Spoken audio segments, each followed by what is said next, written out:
So students, let's talk about chemical kinetics and let's talk about the graph which we were doing in the last lecture, that is of activation energy graph. बच्चों activation energy graph के अंदर मैंने आपको क्या बताया था? मैंने आपको बताया था कि कैसे कैसे कोई भी रिएक्टेंट एनर्जी पहले गेन करता है और फिर लूज करता है. देखिए बात समझिएगा, लास्ट टाइम पे हमने कहा था कि भाई हमारे पास कोई रिएक्टेंट है, हमारे पास कोई रिएक्टेंट है मिलिन, और हम चाहते हैं कि वो जो रिएक्टेंट है वो प्रोडक्ट बन जाए.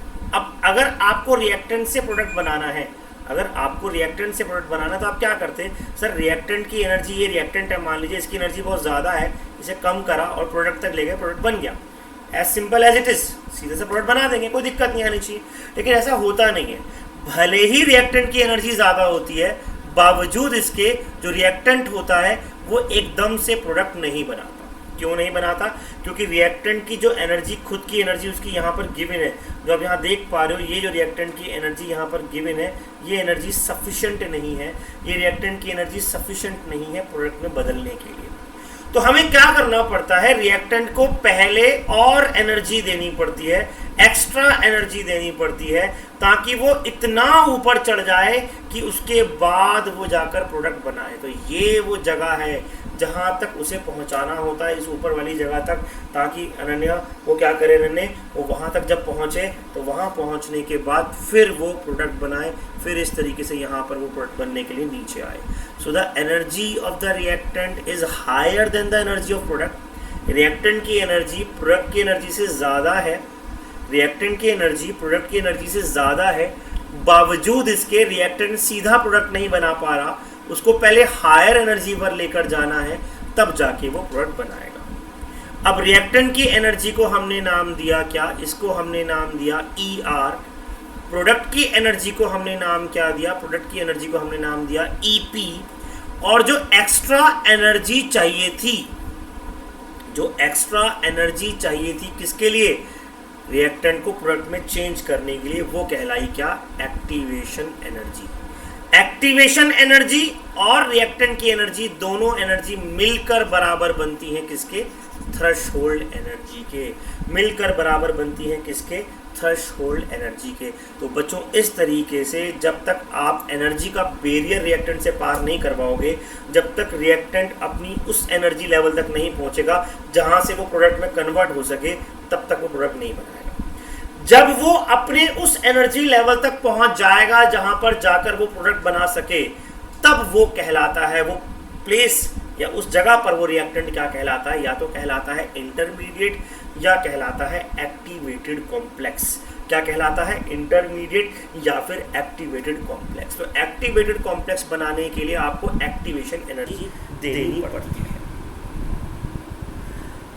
डेल्टा ई वो भूल जाओ, ग्राफ में तुम्हें नहीं समझ आएगा. वो डेल्टा ई किसकी एनर्जी है? वो बेसिकली रिएक्टेंट और प्रोडक्ट की एनर्जी में डिफरेंस कितना है उसको बता रहे हैं. डेल्टा बता रहे हैं, change, that is the difference. समझ रहे हो? Delta is different. तो उसको मत देखो, कभी मैंने यहाँ याद लिखा है हियर डेल्टा ई जो ये बता रहा है, वो बता रहा है that is the difference in the energy of reactant and product. Okay, कोई बात. तो इस तरीके से होता है. डेल्टा ई पूछ सकते हो, कोई दिक्कत नहीं है. वो आपसे डेल्टा ई पूछ लेंगे, वो आपसे ER का फॉर्मूला पूछ लेंगे, EA का फॉर्मूला पूछ लेंगे, EP का फॉर्मूला, वो कुछ भी आपसे इस ग्राफ के अंदर पूछ सकते हैं. वो पूछ सकते हैं what is activation energy. So the activation energy is the energy required by the reactant to form the activated complex so that it can convert into product. The activation energy is the energy required by the reactant.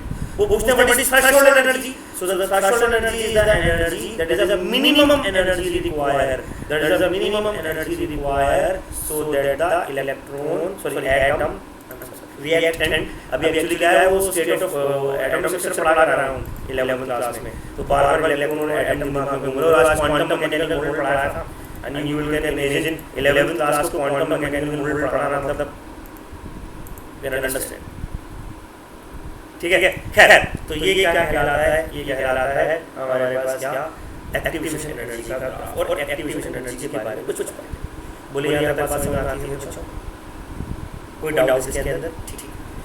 अब इस graph में एक बहुत छोटी सी बात छुपी हुई है. वो बात क्या छुपी हुई है उसको भी डिस्कस कर लेते हैं बच्चों.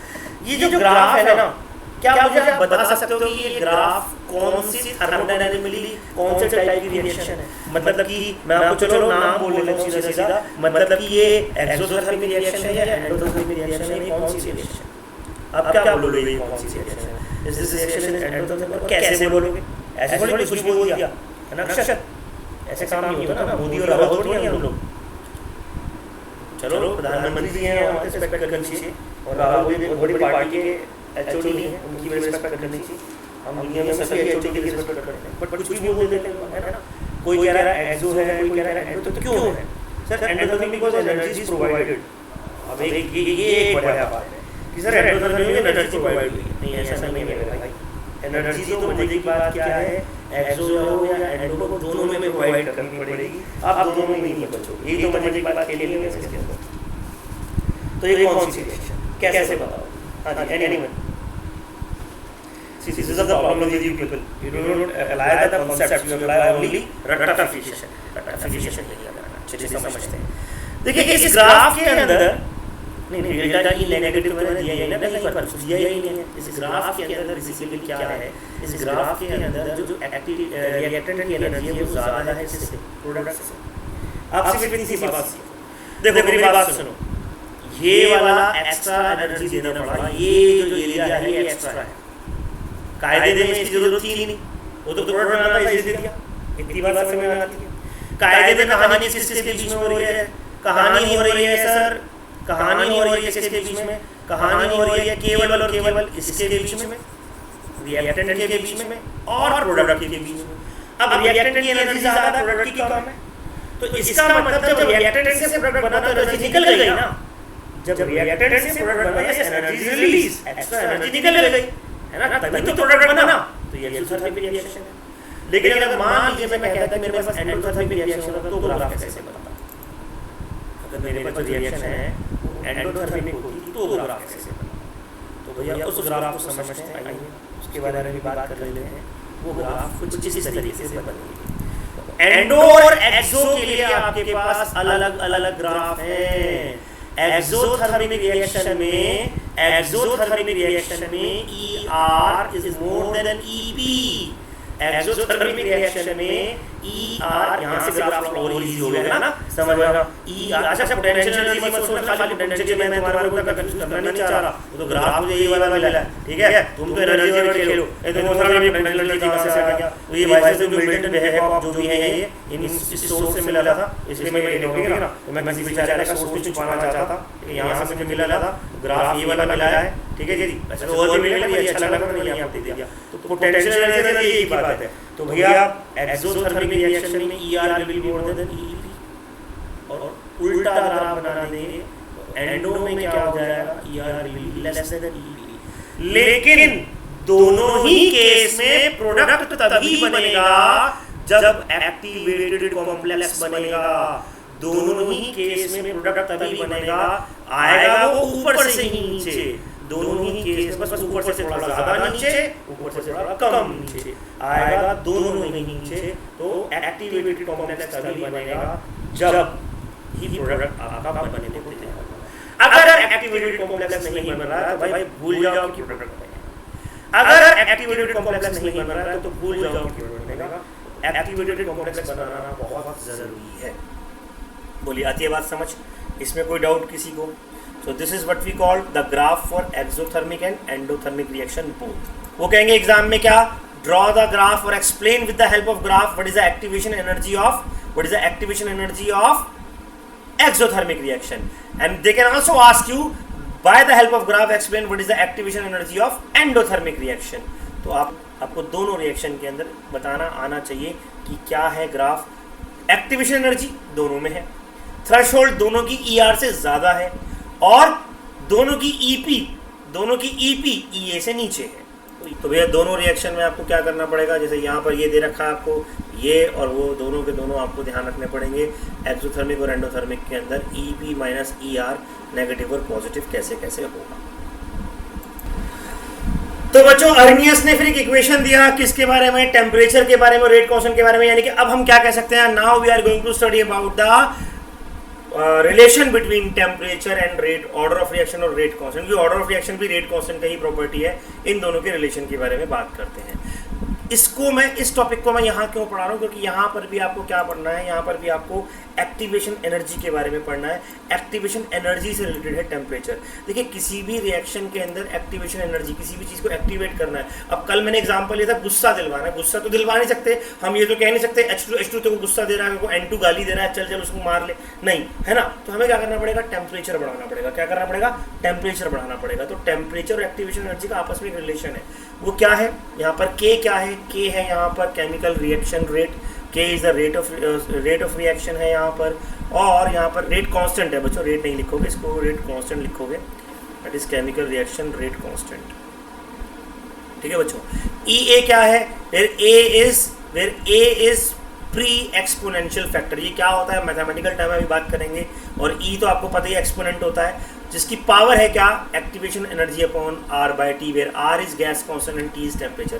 सो K इक्वल्स टू AE की power minus EA upon RT, K की power K equals to AE की power minus EA upon RT। This is equation that was given by Arrhenius. When we take the log on both the side, तो हमारे पास क्या बन जाता है, हमारे पास बन जाता है log base n K equals to EA upon RT की power log base n A। समझ में आ रहा है। और फिर उसके बाद जब हम इस लॉग को किससे मल्टीप्लाई करते हैं, n की जगह हमें एक्सपोनेंशियल फैक्टर के अंदर हम क्या लगाते हैं, जब हम इसके अंदर लगाते हैं 2.303, तो ये बन जाता है हमारे पास फॉर्मूला क्या बच्चों, ये फॉर्मूला आपको जो लर्न करना है, taking logarithm and then multiplying it by 2.303, आपके पास जो फॉर्मूला आएगा वो आएगा ये। सो अर्नियस इक्वेशन में इसको आपको लर्न करना है। So log K minus log A equals, sorry log K equals to log A minus EA upon 2.303 R। AE क्या है, ये एक्चुअली क्या होता है, A इज अ फैक्टर। ये दो बातों पर डिपेंड करता है, चलो मैं समझाता हूँ। ये दो बातों, ये प्रोबेबिलिटी फैक्टर, इसको आप ऐसे मान लो ये प्रोबेबिलिटी फैक्टर है, कितने कोलिजन हो सकते हैं, उनमें से कितने इफेक्टिव होंगे, इफेक्टिव होने के लिए किनका ओरिएंटेशन क्या होगा, उस फैक्टर के साथ एक्टिवेशन एनर्जी को रिलेट करा, कहाँ से आया, कैसे आया, नन ऑफ योर बिजनेस, तुम्हें टेंशन नहीं लेने का है, तुम्हें केवल ये लर्न करना है, that is log K equal to log A minus EA upon 2.303 RT, and that will come in your exam, if it will come in your exam। Last year Covid की वजह से बच्चों ये जो था, ये फॉर्मूला यहाँ से ख़त्म हो गया था ये, और ये मतलब डिलीट हो गया था ये वाला टॉपिक। खैर हमें उससे मतलब नहीं है, हमें तो इस साल पढ़ना ही है। तो log K equal to log A minus EA upon 2.303 RT।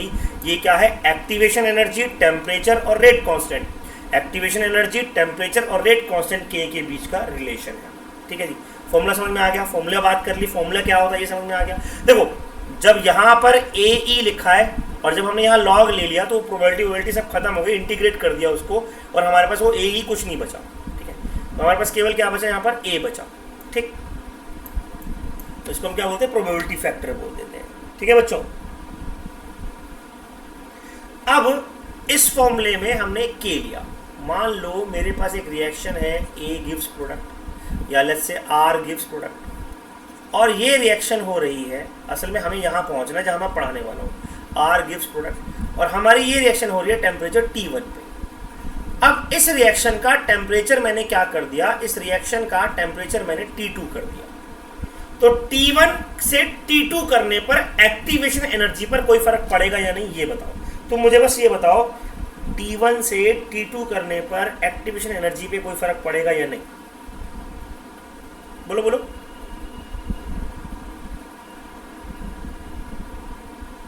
पड़ेगा, यस पड़ेगा, बिल्कुल पड़ेगा भाई। एक्टिवेशन एनर्जी किस पे डिपेंड कर रही है, टेम्परेचर पे डिपेंड कर रही है।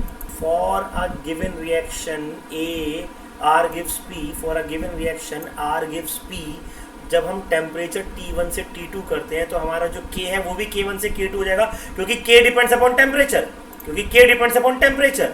तो हमारे इस फॉर्मूले से, ये जो फॉर्मूला हमें दे रखा है एक्टिवेशन एनर्जी का, इस फॉर्मूले से हम एक नया फॉर्मूला निकालेंगे बच्चों, और वो क्या आएगा, log K1 upon K2 equals to EA upon 2.303 R 1 upon T1 minus 1 upon T2। ये फॉर्मूला हमारे सामने आ जाएगा। log K1 upon K2 equals to EA upon 2.303 R 1 upon T1 minus 1 upon T2 and mind it temperature change का relation यहाँ पर ए खत्म हो गया है। ये फॉर्मूला तुम्हें लर्न करना है। तो बेसिकली जो न्यूमेरिकल्स तुम्हारे आएंगे वो इस फॉर्मूले में आएंगे। तुम्हें 1 2 3 4 5 6 6 वैल्यूज़ हैं, 5 वैल्यूज़ गिवन होंगी, एक निकालनी होगी। 6 वैल्यूज़ हैं, 5 वैल्यू गिवन होंगी, सीधी सीधी बात है, और एक निकालने को आएगी। अभी क्वेश्चन कराऊंगा, समझ में आएगा कैसे। हाँ, एक्टिवेशन एनर्जी क्यों बढ़ेगी टेम्परेचर बढ़ाने पर? सी टेम्परेचर बढ़ाने पर एनर्जी बढ़ेगी ना, वो एनर्जी किस में यूज़ हो सकती है? एक्टिवेशन में यूज़ हो सकती है। सो टेम्परेचर बढ़ाने पर हम जनरली मान के चलते हैं कि एक्टिवेशन एनर्जी बढ़ेगी। अगर बढ़नी है तो, नहीं हो रहा कुछ, कोई बात नहीं, वो तो हमें इस फॉर्मूले से पता चल जाएगा कि कुछ होगा या नहीं होगा। नहीं हो रहा तो कोई बात नहीं, जनरली बढ़ेगी। अच्छा, घट भी सकती है, हाँ घट भी सकती है भाई, हो सकता है घट जाए किसी केस में, तो वो हम इस फॉर्मूले में वैल्यू पुट करेंगे, K1 K2 की वैल्यू हमारी समझ में आ जाएगी और हम बोल देंगे हाँ जी घट रही है। तो कुछ भी हो रहा हो, बढ़ रही है घट रही है, EA की वैल्यू, वो इस वैल्यू को इस फॉर्मूले में पुट करके हम समझ सकते हैं। बोलेगा जी कोई डाउट? आती है बात समझ? एक बार दोबारा समझ लेते हैं। हमारे पास क्या है? हमारे पास EA है, हमारे पास R है, T है, where EA is activation energy, और हमने उससे एक फॉर्मूला निकाला अभी थोड़ी देर पहले। वो फॉर्मूला क्या निकाला हमने? That is log K equals to log A minus EA upon 2.303 RT। The value of activation energy increases, the value of K decreases and therefore the reaction rate decreases. हम ऐसा मान के चलते हैं। When log K plotted against the 1 upon T, ये ठीक है, बात सही है, लेकिन हम याद कर रहे हैं, रट नहीं रहे हैं, समझ रहे हैं इसको। तो when log K is plotted against 1 upon T, we get a straight line and the intercept of this line is equal to log A and slope is equal to minus E upon 2.303 R। तो भैया ये graph exam में बनाने को आता है, ये graph भी आपको ड्रॉ करना है, इसको ड्रॉ कर लीजिए। ये रिलेशन दोनों का है और इससे ग्राफ आपको बनाना होगा। 1 मार्क्स से 2 मार्क्स में ग्राफ आ जाता है। इतना ईजी हो जाता है ये फॉर्मूला। बस आपको रिएक्शन दिया हुआ है, नहीं भी देते तो फर्स्ट ऑर्डर रिएक्शन है, आपको मालूम है, आपको उसके अंदर रेट कांस्टेंट दिए हैं दोनों, एट 600 केल्विन, एट 1200 केल्विन, और आपको EA की वैल्यू निकालने को बोला है। सीधा फॉर्मूला पुट करेंगे, सीधा वैल्यूज पुट करेंगे और आपके पास EA का फॉर्मूला निकाल लेंगे। यहाँ पर कितना आ जाएगा? 39.03 kilo joule mole inverse. The answer is, थोड़ा मेरी कैलकुलेशन बढ़िया तो मैं दिमाग में कर लेता हूँ। 39.03 किलो जूल मोल इनवर्स, क्योंकि 1 मोल की बात कर रहे हैं, ये भी ध्यान रखना। ये EA किसके लिए है? 1 मोल के लिए। वो कहते हैं 2 मोल के लिए तो मल्टीप्लाई कर देते, वो कहते हैं 1 मोलिक्यूल के लिए तो 6.022 इंटू 10⁻22 से डिवाइड कर देते। तो EA की एनर्जी की यूनिट याद रखना, ये कौन सी है? Kilo joule mole inverse. कौन सी है? Kilo joule mole inverse. तो भैया इस तरीके से आप एक्टिवेशन एनर्जी निकाल सकते हैं। बच्चों 5 या 10 मिनट का टॉपिक या मैक्सिमम से मैक्सिमम 20 मिनट का टॉपिक और रह गया है ये, जो हम नेक्स्ट लेक्चर पे करेंगे।